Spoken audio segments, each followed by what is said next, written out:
Paolo Monico. I'm a filmmaker. I am the writer-director of The Mother, which is a short film, but most of all is a love letter to my father, who passed away from pleural mesothelioma in 2002.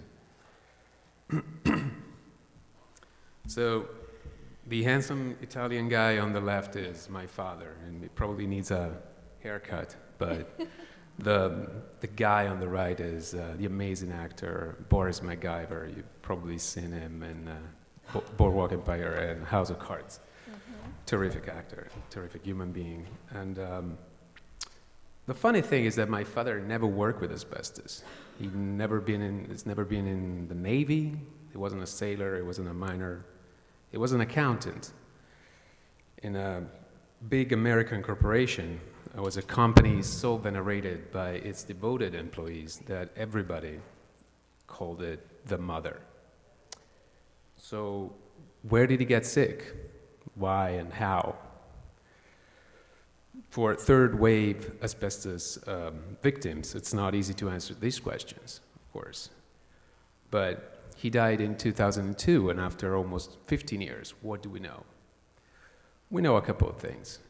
We know that the building in which he worked was built in 1975, was a state-of-the-art, sleek, glass and steel office building, a beauty for those years. I mean, architectural beauty. And unfortunately, it was packed with asbestos.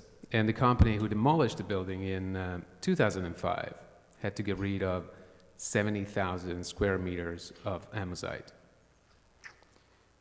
We also know that my father wasn't the only one who got sick. Other employees who worked in the same building died of the same disease. In this very moment, there's still an investigation going on regarding new cases of mesothelioma registered among former employees.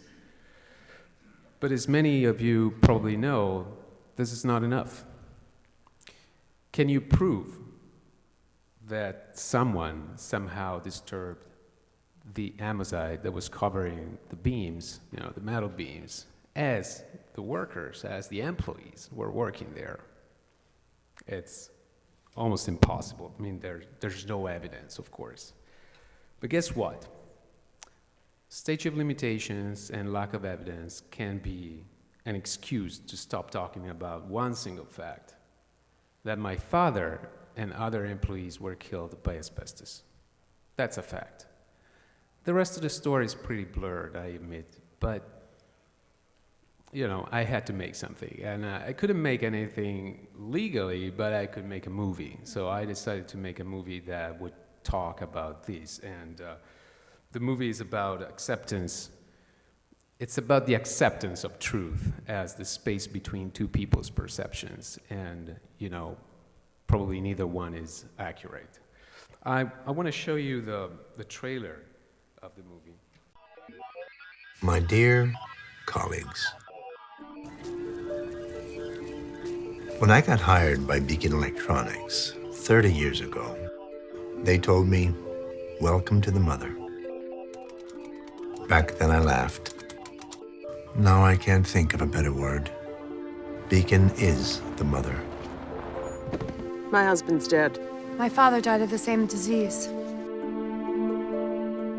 So when I found out about you, I said to myself that I should share this with you. And just like a mother, Beacon gave us a chance to have a great life.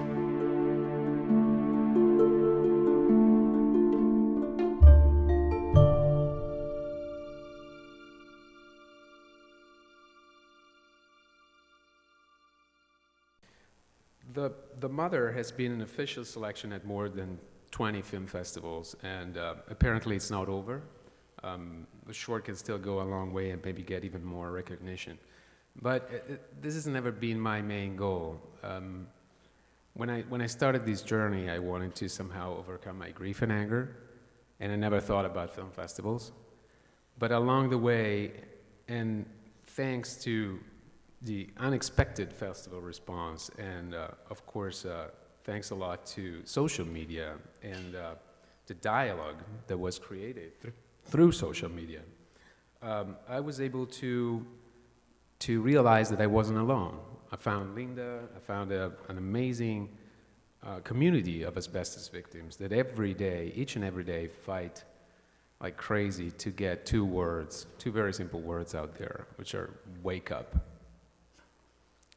I soon realized that I didn't have a short film. I have something bigger. I have something, I had the potential to turn this tiny little story into something bigger, something that could reach a wider audience and probably give a voice to the asbestos victims in their effort to let the world know that asbestos is not a thing of the past, to let the world know that people are still dying and this thing is not going away anytime soon. That's why at the moment I'm developing a feature script from this short film.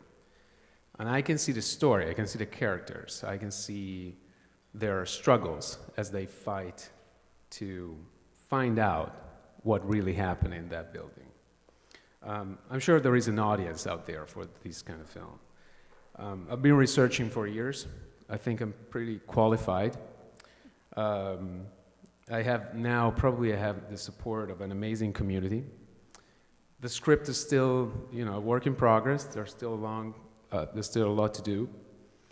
But I'm sure we can make it happen, maybe together. Because investigative journalist Michael Balker once wrote, "I think asbestos-related disease victims are still waiting for an Erin Brockovich of a civil action kind of film." Well, I think that maybe it's time to have one. Thank you.